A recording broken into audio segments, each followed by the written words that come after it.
പ്രവാചകൻ മുഹമ്മദ് നബിയുടെ ജീവിതം ഭാഗം 5.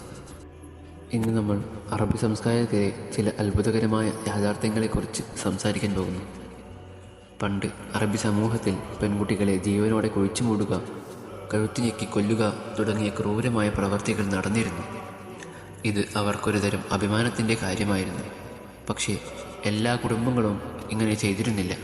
കുറച്ച് പ്രത്യേക കുടുംബങ്ങൾ മാത്രമേ ഈ ക്രൂരതയ്ക്ക് ഇരയാക്കാറുണ്ടായിരുന്നുള്ളൂ. ഇതിന് പിന്നിൽ ഒരു വലിയ കാരണമുണ്ടായിരുന്നു. പ്രതിഷ്ഠിത പെൺകുട്ടികൾക്ക് ഭർത്താവ് കിട്ടാതിരിക്കുന്ന സാഹചര്യത്തിലാണ് ഇത്തരം വികൃതികൾക്ക് അവർ ഇരയാക്കാറുണ്ടായിരുന്നത്.